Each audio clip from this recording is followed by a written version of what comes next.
room for wonder. They say you should never bury the lead. I don't know if I follow that wisdom on these blogs. Some of the wisest, most meaningful advice comes at the end. I let you get to know the person I walk with. Let them find their way into your heart, and then allow their wisdom to land in a way that might stay with you. I'm breaking that mold this time. Actually, this walk breaks many molds. It's my first walk with a child. Allow me to introduce 10-year-old Parker. He has this to say at the end of the walk. But that's one thing adults are terrible at, is leaving room for wonder. They are a lot more worried about getting stuff done, but wonder. There's just, yeah. We lost the magic, huh?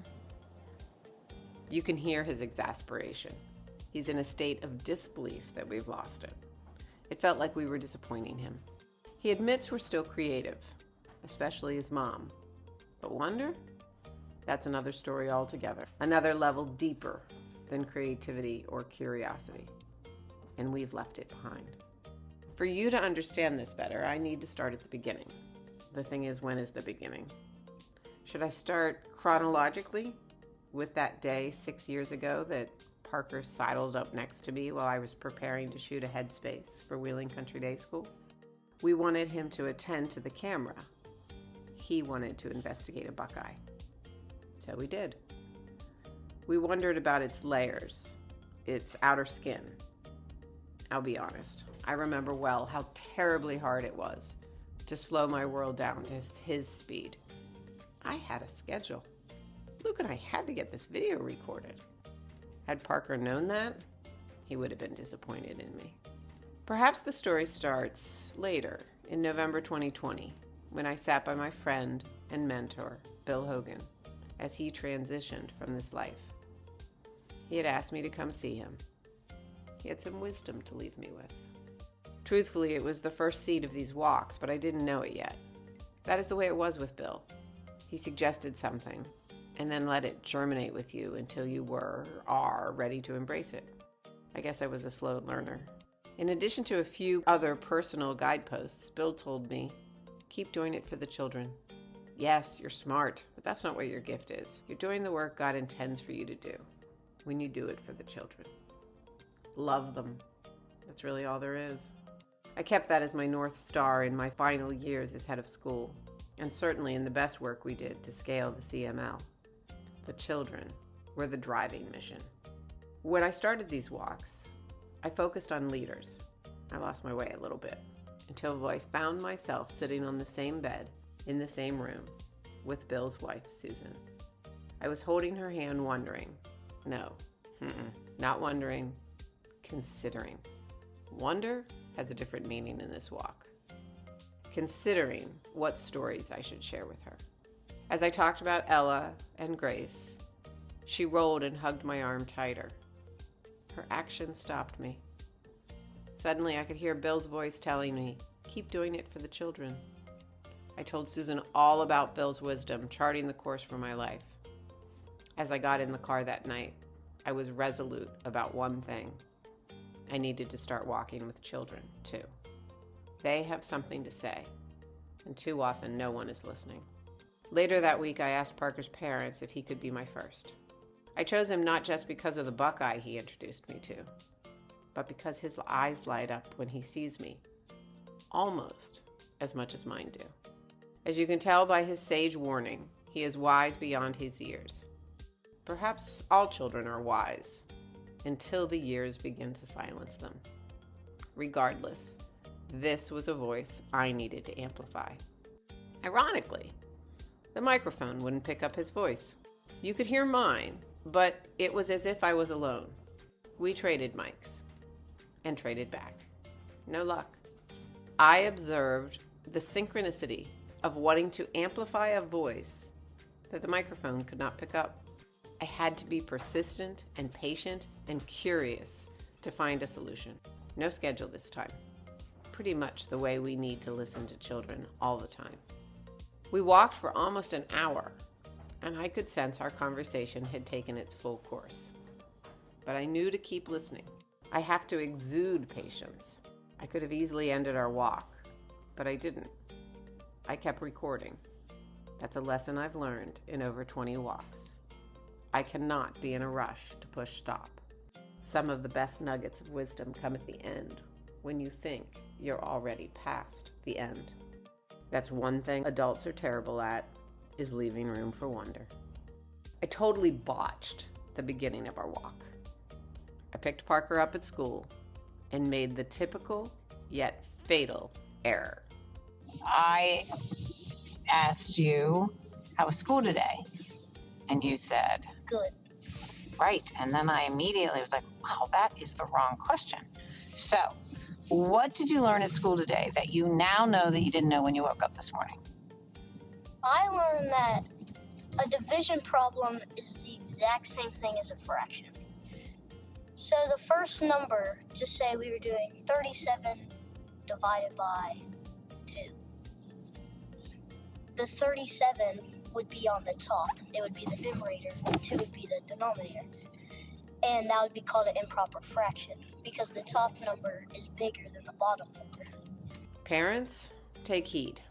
How was your day is such a throwaway question that we should just throw it away. Does something start out hard, like learning fractions in 3rd grade, and then get easier later? Yes. Can you give me an example? It's like, at the start, you've never heard of this, so you're like, how am I going to figure this out? And then, as you start doing it, it starts making sense. So then it gets into a habit of, oh, this is what I have to do when this comes up or this comes up. So, yes, it is harder when you start, but when you get the hang of it, it's a lot easier. We talk about the fact that you have to make a lot of mistakes in the process of getting the habit of it. You don't need to feel foolish when you make a mistake. It is part of the learning process. What's it like to make a mistake? For me, Yeah. I like being on point. Mm. But now that I'm older, I realize that making mistakes help you a lot more because you think more. And like, if I got this wrong, what's another way I can do it? And it just helps you think a lot more. And that's what gets you smarter. Because when you're a kid, or like if I was in 3rd grade, I thought multiplication. I had no clue what it was. But then when I started getting taught about it, it was just so much easier. And if I got it wrong, I would wonder, how do I fix it? And that just made me learn a lot harder and think about a lot more stuff. And that's what got me that smart. That's what got you that smart. So, what's it like when you raise your hand and you get it wrong? Can you talk to me about that? Yeah. I assume when you say that, you mean you raise your hand to answer a question. Yeah. Okay. When I was a kid, I would have thought like, oh my gosh, these kids are gonna make fun of me if I get it wrong. But now that I'm older, they won't do that. And even if I'm wrong, it's not like it's the end of the world. Because, like I said, when I get it wrong, I always find a new way to get a different answer and hopefully get it right. So I learned that even if I get it wrong, my brain will help me find a different solution to get the right problem. Did kids make fun of you, or did you just worry that they would? I worried. Do you see kids making fun of other kids? No, I don't. And that's how I realized that even if I get the problem wrong, I won't get made fun of. He's 10. He already has a voice in his head telling him that people will make fun of him if he gets it wrong. He's working on it. I can imagine that voice rearing up and Parker telling it to take a seat. What is allowing that to happen? What is giving him the muscle memory to push out that voice? I think it's sports. Not sports alone, but sports with a coach who cares more about development than winning. So what do you do when you make an error on the baseball field? My coaches and my dad say, move on to the next play. If you miss a ground ball, move on to the next play. And they say, if you hit a home run, move on to the next play. be happy, but just stay neutral. I like that. So it's the same thing, whether it's a home run or an error. I just move on to the next play because now that I'm just eager, I want this next play to make up for my error. But younger me, I'd probably pout the whole game. But yeah, if I made an error, I would want to make up for that play and say, in my head, I want this next ball, just so I can make up for the next play. You know, that mental narrative of I want this next play is probably what's going to make you a better player than the kid next to you. Yeah. He has a refrain that he repeats like a mantra while he waits for the next play. Maybe that tempers any negative voice in his head. The mantra alone won't make him better, though. He makes it clear to me that it'll also take a lot of dedication to be the best he can be. Maybe even make it to the major league. He makes me work, as well as my mom. Actually, no. Let me rephrase that. They don't tell me to go work outside, go hit off the tee. They want me to go do that by myself. My dad wants me to ask him if he can come out and help me and fix some stuff. It's really up to me on whether or not I want to be the best I can. He unlocks the magic to his mindset. You need to know you are loved, and then you can build on that. As Bill said, love them. That's really all there is. It all starts as a kid. Your parents love you. They want you to be the best you can. And that just makes you want to be more of a leader. And like my coach has said, be a leader. Being a leader isn't just telling people what to do. It's giving them a high five or telling them they're good at something. And then that just makes them want to hang around you more. So like my dad says, don't change who you are. Just be yourself. Because other people might just walk out on the field, right? And they see you hustling. Coaches are selling. You want to lead them to listen to their coaches. You want to help your friends.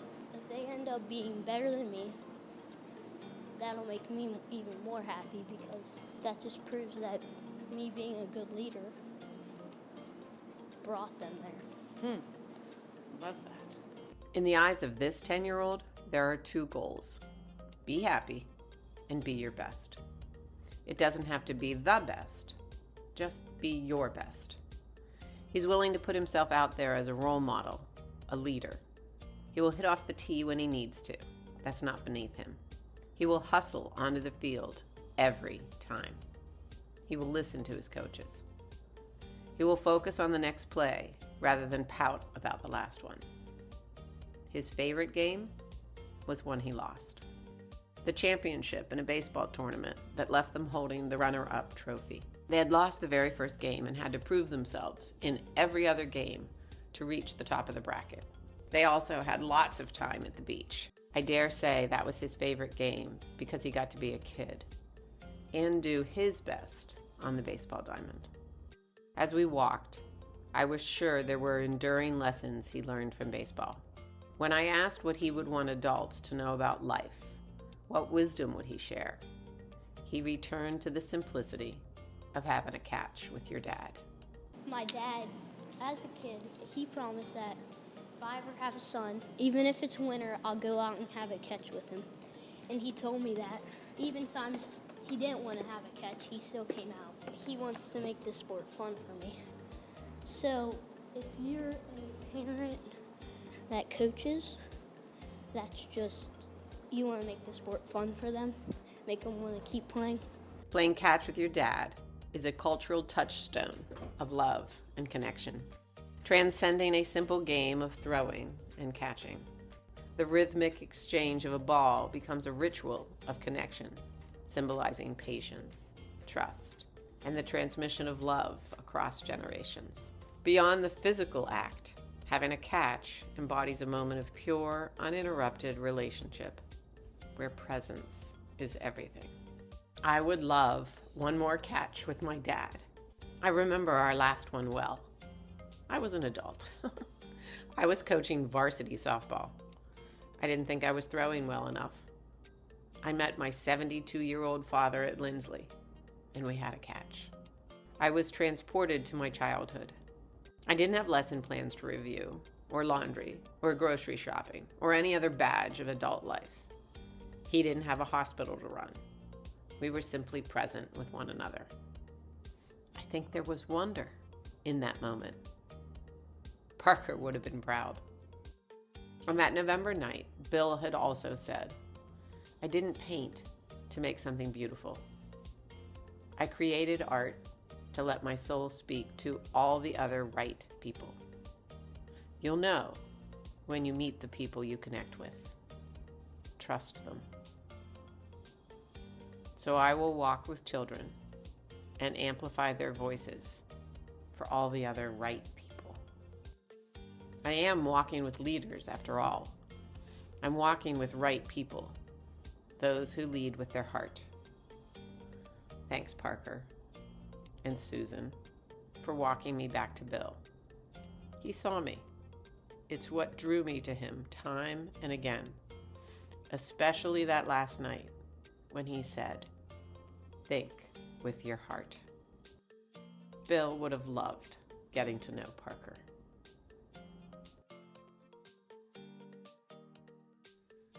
Thanks for walking with Parker. To hear and read more from Liz Hofreiter and the Walk With Me project, head over to hofreiter.com. That's HOFREUTER.com to browse all 50 walks today. Thanks again, and keep walking.